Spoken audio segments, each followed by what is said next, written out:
Hoy tenemos más conciencia que antes sobre la importancia de hacer ejercicio. Nos faltaba esta conciencia sobre la importancia de tener un régimen de consumo de información o de contenidos. Yo por eso hablo de un coach de contenidos o un terapeuta de contenidos.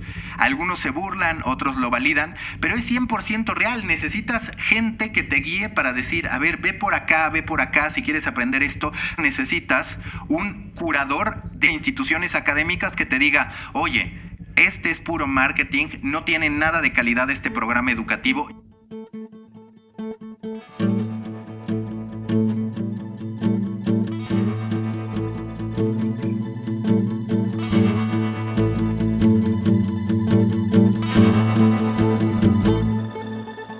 Su atención, por favor. Mi nombre es Roger Casas Alatriste y en este podcast conversaré con personas expertas en el mundo de la economía de la atención, ya sean creadores, curadores o consumidores de contenidos. Hoy en Su atención, por favor, hablaremos con Mauricio Cabrera, creador de contenidos y analista experto en la industria digital y de los medios de comunicación. Mauricio se ha convertido en un referente imprescindible en el mundo de la comunicación digital a través de Storybaker, un ecosistema digital que comprende newsletter, podcast, varios canales de Telegram y un libro. Con Maca hablaremos de la Creator Economy, de cómo las personas o micromedios podemos competir con los grandes medios de comunicación y de cómo vivir y dormir para contarlo. Mauricio Cabrera, mejor conocido como Maca, un gustazo tenerte por aquí. Muchas gracias, Roger. Bueno, pues a quienes nos escuchan, preparen su blog de notas, su Evernote o la palma de su mano para tomar notas, porque con Maca la conversación siempre es de un nivel altísimo. Hoy vamos a hablar de varios temas, de creación multiplataforma, de cómo sobrevivir generando contenidos, de cantidad contra calidad en los contenidos y de cómo hacer para encontrar esos contenidos que valen más la pena. ¿Ok? Maca forma parte de lo que yo llamo un poco la vieja guardia de Internet, entre comillas, ya que está en este mundo trabajando y generando contenidos desde el siglo pasado, ¿no? Sí, desde 2002. Oye, ¿y han cambiado mucho las cosas desde entonces hasta ahora? Sí, yo te diría que sí. A ver, en primera instancia, porque si bien hablábamos de digital como un elemento disruptor en términos generales, mencionábamos a los medios de comunicación como el eje de la comunicación entre personas, pero no contábamos con que más adelante llegarían los creadores de contenido para reventar eso. Es decir, en un principio el periódico se trasladó a digital, la revista se trasladó a digital. Esa era la nueva interpretación que le dábamos al ecosistema. La gran disrupción se da cuando en términos generales ya cualquier organización o individuo termina creando contenido. Ahí sí que pones en riesgo, por ejemplo, a los medios de comunicación como plataformas necesarias para difundir una historia, mensaje o contenido. Pero en ese principio los medios de comunicación, el establishment, veían así a los bloggers, ¿no? A los primeros bloggers, a los primeros tuiteros como casi como unas hormiguillas, ¿no? Ahí que no hacían mucho, no les representaban demasiado problema, ¿no? Es que si te das cuenta, y eso es algo que escribo en mi libro, Panmedials, o Panmedials, los medios de la pandemia, los medios siempre llegan tarde a las tendencias. Es decir, ya desde los blogs veíamos que lo que empezaba a imperar era una narrativa más platicada de los temas, una narrativa más contextualizada que una nota informativa. Y sin embargo, los medios de comunicación tardan mucho. Es más, muchos hoy en día todavía no saben cómo desarrollarte un esquema narrativo en el que sientas que la historia te la están platicando, no que te la están informando bajo esta estructura obsoleta que solo sirve para consignar qué es el qué, quién, cómo, cuándo, dónde. Cuando tú analizas, por ejemplo, esto que tú y yo estamos haciendo, el podcast. A ver, en realidad el podcast ha existido como ejercicio y como oportunidad desde hace muchos años. Pero ¿qué termina pasando? Los que persisten en el esfuerzo de crear un podcast, de conducir un podcast, de producirlo, hoy en muchos casos son referentes de la industria. Los medios no quisieron pasar por ese proceso de dolor que es, digamos, sostener una inversión cuando ésta no está redituando. Lo mismo podemos entender de, por ejemplo, canales de YouTube donde hoy hay creadores que se hicieron de grandes audiencias y hay medios de comunicación que apenas empiezan a contemplar YouTube como una gran avenida. Deja tú para monetizar, que lo es con sus debidas proporciones, sino para construir comunidad, que eso es de lo que se olvidaron. Yo por eso siempre digo, los medios llegan tarde a las tendencias y por eso pierden su lugar preponderante. Y hablas de inversión y me resulta muy, muy interesante porque estamos hablando primero de que a lo mejor hace 15 años podía alguien ser blogger y tener un blog, o ser tuitero y tener Twitter. Pero hoy ya hacer contenido en una sola plataforma es una cosa prácticamente imposible. Y sin embargo, tenemos a personas que sin demasiada estructura pueden abarcar todo este espectro de contenidos que, como bien dices, muchos grandes medios todavía no acaban de entender, ¿no? Lo más curioso es que cuando tú hablas de, por ejemplo, una persona que tiene a 4 o 5 colaboradores, mi caso, por ejemplo, con Storybaker, hablamos de lo que yo catalogué como PYME, pequeños y medianos medios de comunicación, que increíblemente son más ágiles que los medios de comunicación con centenares de personas. ¿Por qué? Primero, porque se pueden enfocar más en calidad que en cantidad. Segundo, porque es más fácil que compartan un propósito. Tercero, porque van a poner más detalle a esa producción. Cuarto, porque no hay tantas burocracias. Quinto, porque no tienen que estar pensando en cómo hacerle para pagar sueldos muy elevados de ejecutivos que no tienen muchas veces que ver con la creación directa del contenido. Lo que a mí me parece es que este proceso que propone Digital a la larga va a terminar siendo mejor también para el periodismo y también para los medios de comunicación. ¿Por qué? Porque estás hablando de que es la primera ocasión en que de verdad los periodistas tienden a ser, por ejemplo, hablando del periodismo, dueños de los medios de comunicación. No es el millonario que tiene para negociar con el gobierno y para que le den una concesión, no es el millonario que tiene amistades en distintas marcas para cerrar una pauta aunque el producto valga poco en términos de retorno de inversión. Es el periodista diciendo, voy por este propósito, voy por este objetivo y lo voy a ir construyendo de a poco. Como un videojuego, que eso es algo que en su momento ya hemos platicado, Roger. Para mí es así. A ver, ¿cuál es el nivel 1 de mi videojuego? Pues el nivel 1 para mí es lanzar un newsletter o un podcast. Es mi producto mínimo viable. Y no voy a habilitar el segundo hasta que yo considere o hasta que la vida me señale que ya superé ese primer nivel. El problema es que muchas veces nos vamos al otro lado y pasa como startupero, no solo en medios, que tú dices, lo primero que quiero es una oficina para sentir que es real o quiero puestos rimbombantes muy de la dinámica de Silicon Valley y eso te termina complicando todo. Ahora que hablas de estos niveles del videojuego, primero preguntarte, ¿en qué nivel estás tú ahora? Y si nos puedes contar un poco de tus canales, porque tienes tú también un entorno bastante diversificado, ¿no? Newsletter, podcast, acabas de publicar un libro. Mira, yo lo que te diría es que no los he contabilizado en términos de decir voy en el 5º nivel, pero sí que identifico algunos hitos. Mi primer hito es lanzar un newsletter que en un principio era un side project sobre la industria de medios, que para mí fue documentar un aprendizaje, un ejercicio que de por sí yo hacía. Entonces el newsletter se convierte en una manera de sistematizar el aprendizaje y de garantizar que esa información que yo veía se quedara conmigo, porque cuando tú procesas esa información que recibes, la reflexionas y la plasmas, podemos hablar de que ya se convirtió en un acervo intelectual en vez de quedarse como información que se te puede olvidar. Ese primer nivel lo que hago es escribirle a 100 personas de la industria que en aquel momento me habían inspirado, habían sido importantes para mí para que lo reciban. De pronto decido salir de mi otro emprendimiento, de mi emprendimiento previo, de uno de mis emprendimientos previos que es Juan Fútbol, por cierto desgaste en términos de hacia dónde iba la industria de los medios deportivos, que ese es otro tema que merecería libros, documentales y todo un ecosistema aparte, y empiezo a darme cuenta que puede ser una empresa en toda forma. Entonces al newsletter, que es el nivel 1, y ya que tengo una audiencia que se mueve, que a ver, mi modo de validar que esa audiencia se movía sí era el open rate, pero también es mucho ese feeling que te llega a través de mensajes, a través de lo fácil que te empieza a resultar tener invitados relevantes, porque ya vieron a otro invitado relevante dentro de ese mismo producto. Entonces empiezo a detonar mis podcasts, empiezo a detonar también los grupos de mensajeros instantáneos, hasta decirte que hoy, en vez de hablar de que soy un medio de medios, que fue uno de mis primeros postulados, hoy hablo de la plataforma de periodismo de contenidos que analiza el poder de las historias en su relación con la sociedad, lo que me permite tener un espectro muy claro de decir, yo sí cubro la industria de medios, pero también cubro la creación de contenidos, también cubro el content marketing, también cubro la optimización de buscadores y hasta en algún caso todo lo que yo tengo que hacer para generar una historia que haga que mi producto sea atractivo en términos de, por ejemplo, e-commerce.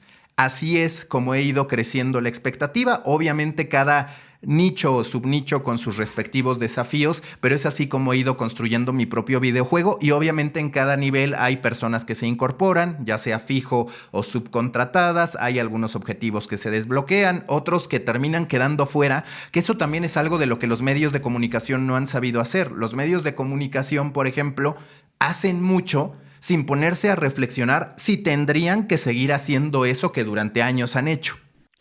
La verdad es que sí es bastante completa la oferta y creo que la verdad es que tienes muy buen tino en la selección de los temas y la selección de las plataformas. ¿Nos podrías contar un poquito del backstage, de esa estructura, de ese equipo con el que trabajas? Yo lo que te puedo decir del backstage es, a ver, en primera instancia, para poder lograr esa disciplina del newsletter, que es un ejercicio muy personal en el que ahora ya ocasionalmente me ayudan algunos colaboradores, todo pasa cuando tú quieres emprender en la economía de la atención como creador de contenido y demás por la formación de hábitos. Y en mi caso yo me di cuenta que cuando escribía un newsletter semanal, primero no me parecía suficiente con la industria latinoamericana, con la audiencia latinoamericana o de medios de habla hispana para crecerlo, a diferencia de un Estados Unidos que sí está habituado a, por ejemplo, newsletters semanales y con eso tienen suficiente. Quizás es por el exceso de oferta o la abundancia de oferta que hay en los medios anglosajones en términos especializados y la falta de oferta que hay en los medios de habla hispana en muchos de los sectores de nicho o de subnicho. Entonces yo lo primero que dije es me tengo que hacer de un hábito de hacerlo diario y eso representó un cambio muy significativo en el alcance, en la repercusión, la relevancia y la influencia de lo que yo generaba.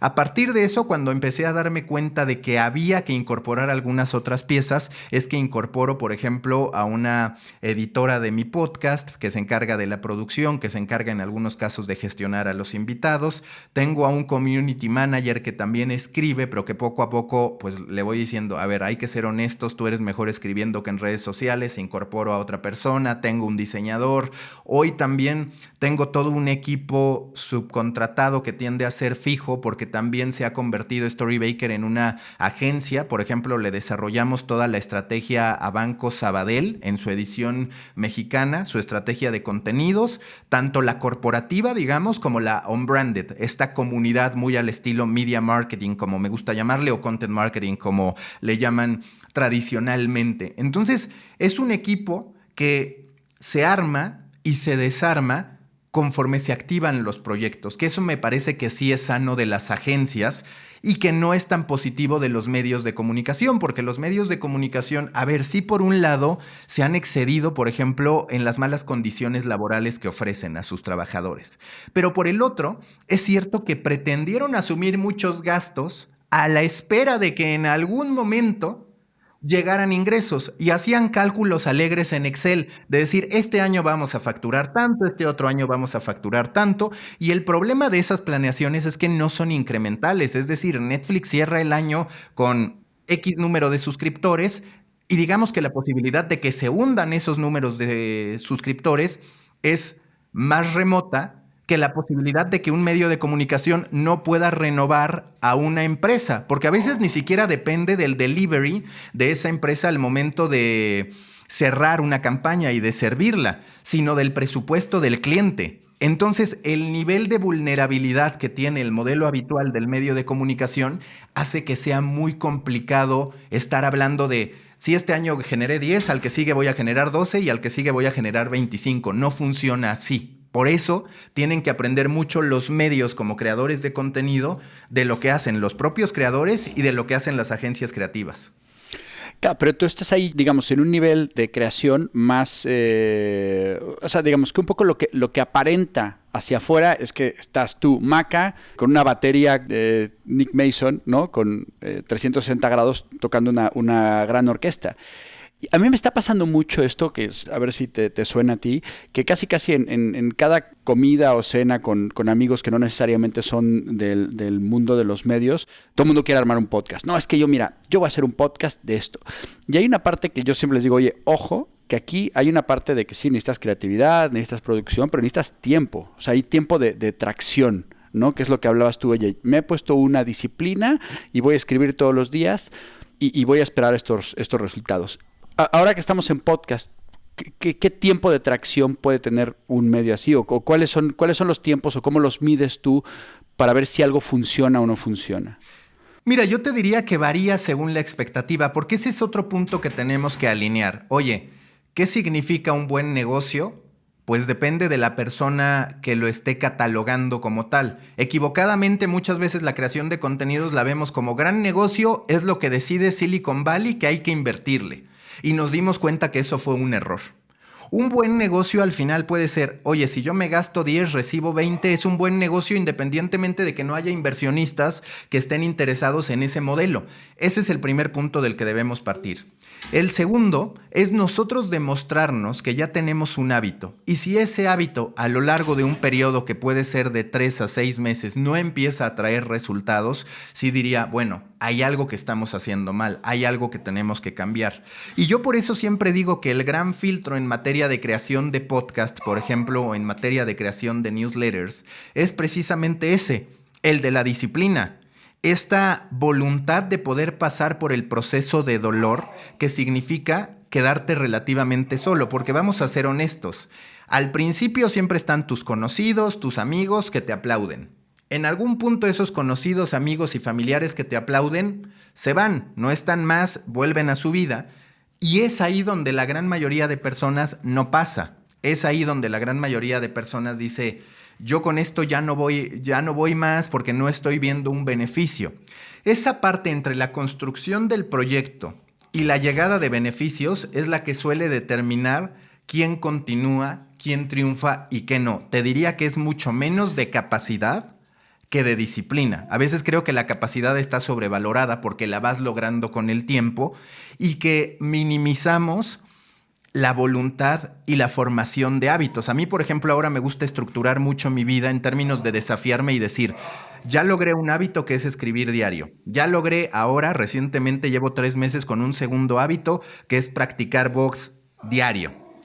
Y estoy con un tercer hábito que es estudiar 2 horas al día por la tarde. Pero de verdad quiero que no falle.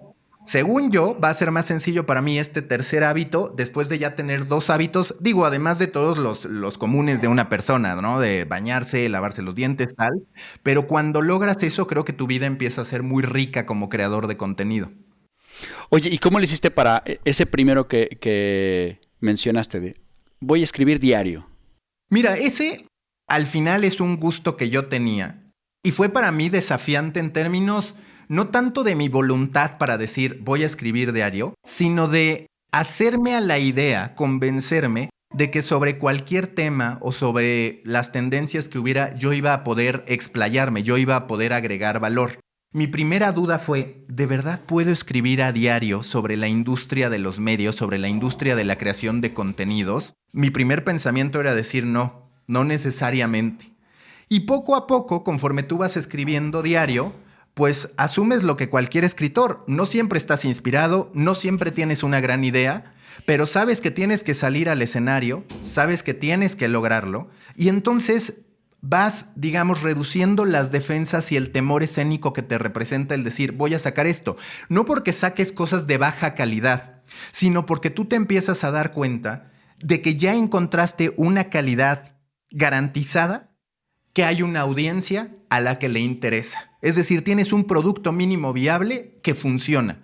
Y claro, a veces tú internamente dices, este no me gustó tanto como este otro, pero también empiezas a entender que un creador de contenido tiene que ser generoso y humilde en términos de decir, una cosa es lo que a ti te gusta y otra es la repercusión que va a tener con la audiencia. Porque puede ser muchas veces que el contenido que te genera saltos en tu carrera y en tu proyecto no sea para ti el mejor, sino para las personas clave que resulta que alcanzó. Oye, ¿y cuál es tu disciplina? ¿Cuál es tu ritual? ¿A qué hora escribes? ¿Dónde escribes? Escribo de 4:30 a 7:30, a 7:15 de la mañana. Luego voy al box de 8:30 a 9:30 o de 7:45 a 8:45 de la mañana. Trabajo, digamos, en las juntas y demás de Storybaker y en otros proyectos, grabando podcast y demás, por ahí de las 9:30 a las 12, 1 de la tarde. Luego de 1 a 4 habitualmente intento que esté libre. Y lo que ahora estoy intentando hacer es ser muy productivo por la tarde, no tanto en términos de consumo de medios, no tanto en términos de producción de contenido, sino de aprendizaje. Por ejemplo, ahorita traigo muchos deseos de dominar product management, de dominar prototipados, de dominar temas de UX writing, que están relacionados y que al final son capacidades que yo quiero tener para poder construir sobre mis proyectos. No porque esté pensando en que me den trabajo en un lugar, no porque esté pensando en tal, sino porque estoy convencido que la creación de contenidos o va a pasar por la popularidad, como hoy está pasando, por la autoridad que por fortuna he logrado en el nicho en el que estoy, pero también va a pasar por todas las metodologías que incorporemos para poder presentar lo que hacemos. De horas de sueño no mencionaste muchas. De horas de sueño, no, de horas de sueño yo te diría que tampoco es que duerma tan poco. Intento de 11 a 4 y media, de 11 de la noche a 4 y media de la mañana, o de 10 y media a 4 y media. Algo de lo que hoy se me complica, por ejemplo, sí es decirle al cerebro, a ver, aunque ya estés cansado, tú tienes la conciencia de que son 9, 10 de la noche. Ya vete a dormir, por más que te suene a que es temprano. Y esa parte creo que es una que todavía me falta dominar, como aprender a decirle al cerebro, ya es el momento de irte a dormir. Educarlo a que sea un hábito la hora de dormir y no a que sea su voluntad.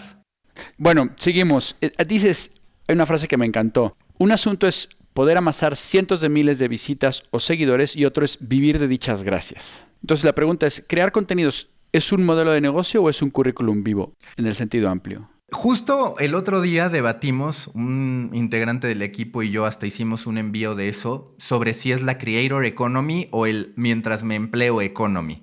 Porque están los dos caminos. Hay gente a la que le gusta la seguridad que te da la corporación, a la que le gusta el sueldo garantizado, y hay gente que decide que sí es un emprendimiento en el que quiere volcar sus expectativas. Yo soy más de los segundos, yo sí soy más de los que gusta de estar por cuenta propia, porque además he descubierto que estando por cuenta propia se te abren más puertas con estas empresas con las que en algún momento quisieras trabajar y bajo tus normas, no bajo las normas que esa corporación te quiere incorporar. Pero también es cierto que vamos a entrar a un punto muy delicado en el que vas a tener de verdad que buscar ser destacado. No te puedes quedar en un promedio medio o en un promedio estándar, porque entonces sí corres mucho el riesgo de que todo lo que hagas en realidad sea para conseguir un trabajo, que insisto, no está ni bien ni mal, pero tienes que estar consciente de eso. Es decir, cuando tú te vas por tu cuenta, sí has de buscar notoriedad, sí has de buscar influencia, sí has de buscar networking, porque cada cosa que tú haces se convierte en una especie de aparador que termina atrayendo miradas. A veces miradas que incluso te representan ingresos, otras tantas que llegan y te dicen, me interesa hacer algo contigo. No se suscriben a tu medio, pero sí te dan proyectos que te resuelven mucha de tu vida. Entonces, creo que es un ir y venir respecto al posicionamiento de marketing para decir que vengan colaboraciones, que vengan empleos, que vengan trabajos, proyectos, y por el otro lado, también poder decir, estoy construyendo, estoy creando mi propia plataforma o mi propia empresa. Hablemos de curación de contenidos. Otra frase que leí en tu blog y me encantó dice, en 10 años el 100% de la humanidad será creadora de contenido. Y la pregunta es entonces, si ahora ya es complicado no perderse, ¿cómo le vamos a hacer entonces? Mira, yo no sé si va a ser más difícil o más fácil, porque es ahora cuando estamos adquiriendo la conciencia de que necesitamos esa curaduría. Durante mucho tiempo pensamos que no, nos compramos la idea de es genial poder estar en Twitter conectado con todos y estar viendo las opiniones de todos. Ya nos dimos cuenta que no. Entonces ya estamos incorporando como necesidad el entender que requerimos contexto. Y te voy a poner un ejemplo que a mí me parece muy claro y que además acabo de escribir. El conflicto en Afganistán y por el otro lado, Ibai con Messi. Y mi lectura es, los medios generalistas salen después de la presentación de Messi con esta entrevista muy breve en exclusiva a Ibai, a ponerte una nota. ¿Quién es Ibai? El streamer de moda. Cuando Ibai ya lleva mucho tiempo en el espectro, cuando no tendría que ser novedad, cuando ya hay medios especializados, por ejemplo, como el mío, plataformas especializadas, que hemos hablado de él. Y ahí te das cuenta de la diferencia entre la información y la contextualización y la curaduría y estos servicios especializados que ayudan a que la gente no entiende el qué, sino los porqués. Y el otro caso, el del conflicto de Afganistán, yo digo, a ver, ¿de verdad me es más útil que un legacy media entreviste a 3 especialistas para retomar 2 o 3 quotes de lo que digan sobre Afganistán? ¿O leer El Orden Mundial, que es un medio español de hipernicho, que tiene no a periodistas, sino a expertos en geopolítica, a una serie de expertos en relaciones internacionales? Pues te puedo decir que me gusta más la curaduría, la contextualización, el contenido que me está presentando El Orden Mundial, que el que me están presentando esas grandes referencias, que además son las que pone Google en primer lugar, que ese es uno de los problemas del periodismo local y también del periodismo especializado. Tú llevas años cubriendo y de repente si tú pones, por ejemplo, ahorita Ibai Messi, lo que te aparece es depor.com, un sitio deportivo peruano. Te aparece CNN en español, que a ver, claro, tiene toda la reputación y es CNN, pero seamos honestos, no son especialistas en el fenómeno Ibai. Entonces hay muchos pasos que tenemos que dar para que incluso desde la búsqueda, el qué no sea tan importante como los entresijos, la contextualización. Y eso va a ser muy interesante ver cómo lo afrontan las plataformas. Y para esto, técnicas o esos pasos que nos puedas recomendar para llegar a mejores contenidos, para ser nuestros propios mejores curadores de contenidos. Mira, yo te diría que Twitter, por ejemplo, se ha convertido en una gran avenida para poder detectar gente especializada. Te diría que en Substack y en plataformas de newsletters por venir también encontraremos a gente especializada. LinkedIn, si bien se está haciendo algo viejo y se está tardando demasiado, como siempre pasa con Microsoft en términos de las nuevas soluciones tecnológicas, también te permite hacer un filtro sobre gente que aporta contenido de calidad. Los propios streamings en Twitch muchas veces tienen una curaduría que, a ver, Nanísimo, este periodista español, no necesariamente es especialista, no es el mayor experto, pero te lo sabe contextualizar. Y ahí está el valor. Entonces, de manera natural, yo te diría que como persona, primero, se trata de alimentar tu curiosidad a distintos niveles. Debes querer más, no debes quedarte solo con una nota y evidentemente no con una nota, sino menos todavía con un tweet, que es lo que muchas veces pasa.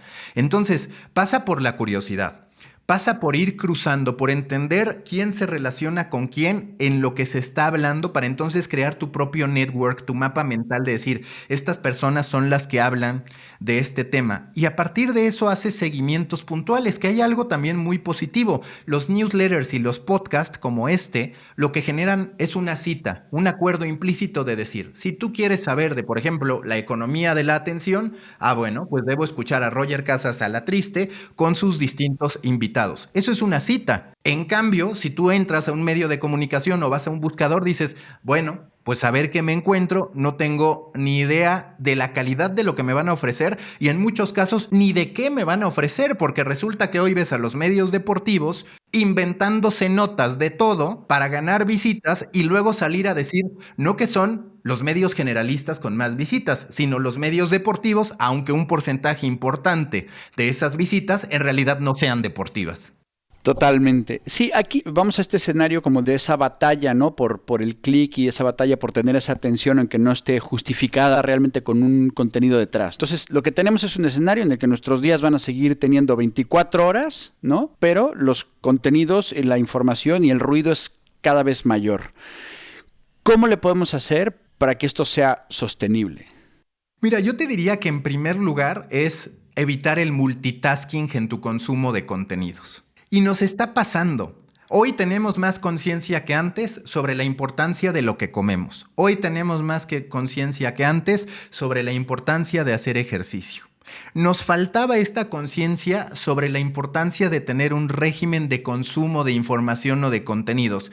Yo por eso hablo de, por ejemplo, un coach de contenidos o un terapeuta de contenidos.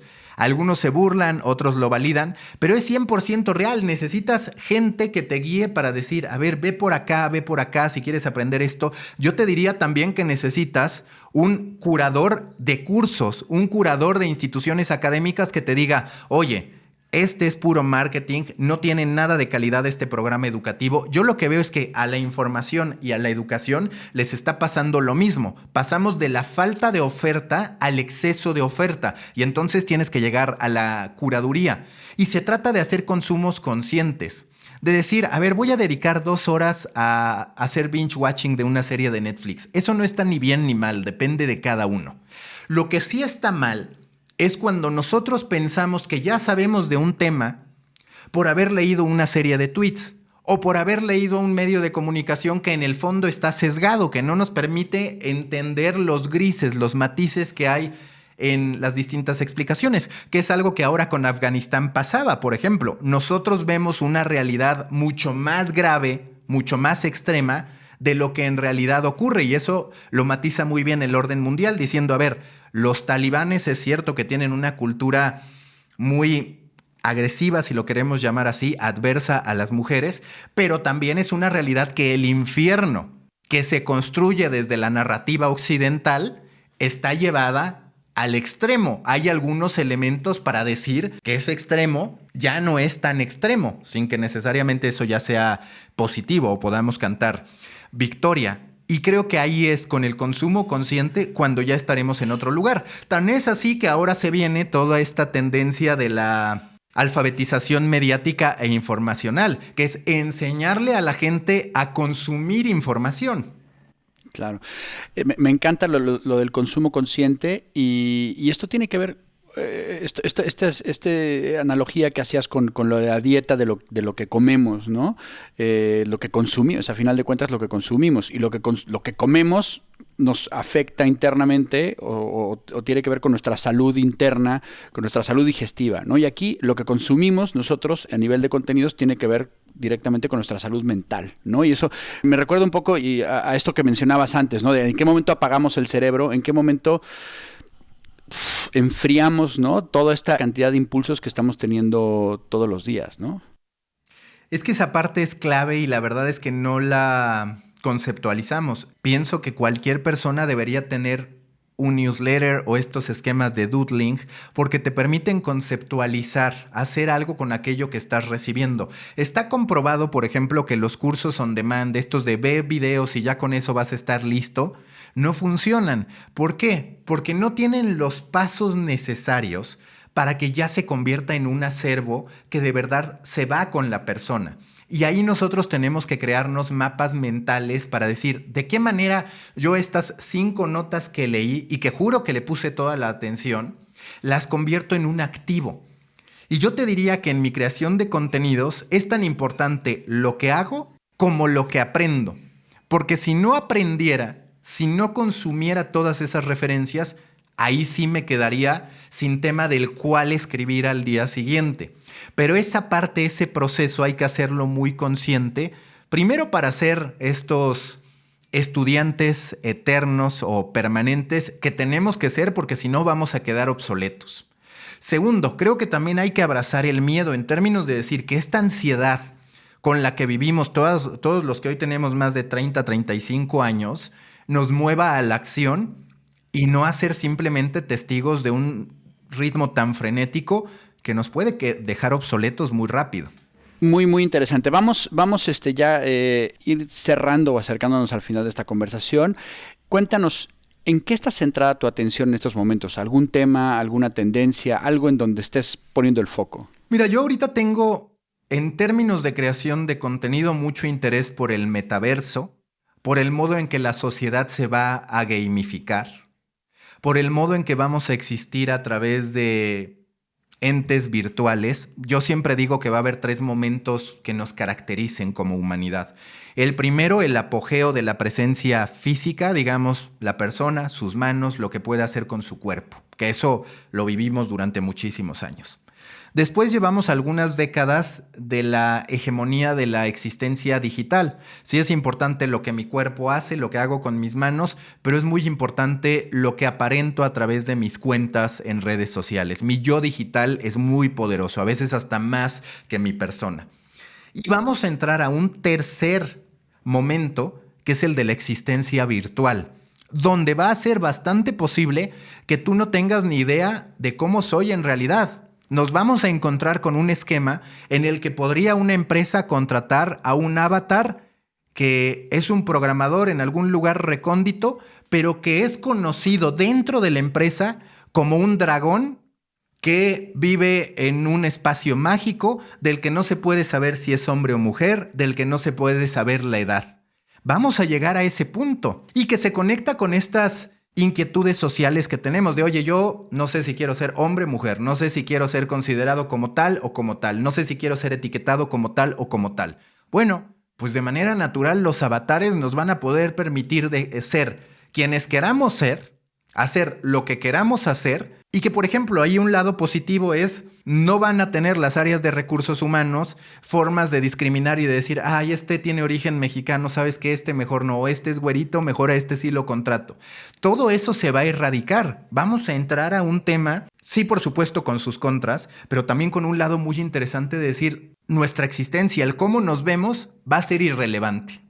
Muy bien. Bueno, ya para ir terminando, redes y links en donde te podamos encontrar. En todas las redes, Twitter, Instagram y demás, estoy como Macafut, M-A-C-A-F-U-T, y por el otro lado mi proyecto como Storybaker-, así Storybaker-. En LinkedIn también estoy presente evidentemente con mi nombre, está Storybaker con un company page, estoy con los grupos en Telegram y demás, pero digamos que esa es la forma más rápida, y el libro pues lo pueden encontrar en Amazon en versión física y digital bajo el nombre Panmedials, que no Pandemials porque siempre se equivocan, es un juego de palabras, pandemia más medios, Panmedials, los medios de la pandemia, que ahí justo explico todas las causas que desde mi perspectiva llevan a la crisis de los medios, que ahí les doy un atajo. Desde mi perspectiva no es culpa ni de los lectores, ni de las plataformas tecnológicas, que es cierto, cambiaron las reglas del juego, pero al final nunca obligaron a los medios a jugar esas reglas. Los medios más bien se entregaron a las redes, no opusieron resistencia, ni aprendieron a utilizarlas como lo que debían ser, vías para hacer crecer su producto en vez de depender enteramente de ellas para que el producto siguiera existiendo. Buenísimo, pues sí, nos haremos de un Panmedials entonces. Oye, ya por último, ¿a quién me recomiendas para invitar al podcast de Su Atención, por favor, y tener una conversación de este estilo? Mira, yo te diría, depende mucho. Si es desde el lado organizacional, medio de comunicación, creo que Javier Craviés o Marcelo Liberini son personas muy calificadas para poderlo hacer. Javier Craviés es el Chief Digital Officer de Clarín y por el otro lado Marcelo Liberini es también vicepresidente de Caracol y ambos entienden muy bien cómo incluso desde una empresa tradicional se puede validar el conocimiento que se tiene de la audiencia para detonar en algo de valor. Entonces, yo te diría de esas dos personas. Ahora, si nos vamos a un tema de creación de contenido independiente, hablaría, por ejemplo, con Brenda Tubilla, que es la representante de Juan Pazurita y de otra serie de influencers que entiende muy bien cómo se mueve la economía y cómo puedes lograr detonar productos que impacten, que posicionen a una persona y que le hagan dar ese paso, es decir, a ver, no se trata solo de un youtuber, sino que se trata de ya auténticamente una celebridad, se trata de alguien a quien van a estar contratando de manera recurrente y que no le van a estar diciendo, oye, tú no entras a Netflix porque pues tú solo sabes hacer contenido de calidad YouTube. Me parece que esa es una recomendación que podría funcionar. Bueno, pues a los tres los llamamos a ver qué nos cuentan, ¿no? Muy bien. Muchísimas gracias, Roger. Oye, pues como siempre ha sido un placer enorme poder platicar contigo y compartir puntos de vista y pues ojalá, bueno, esta ya es como la tercera o cuarta charla que tenemos de este tipo, o sea que esperemos que se sigan dando, ¿no? En el tiempo. Excelente, Roger. Oye, pues muchísimas gracias. Muchas gracias a ti y bueno, pues muchas gracias a todos los escuchas del podcast de Su Atención, por favor, nos seguimos viendo por aquí.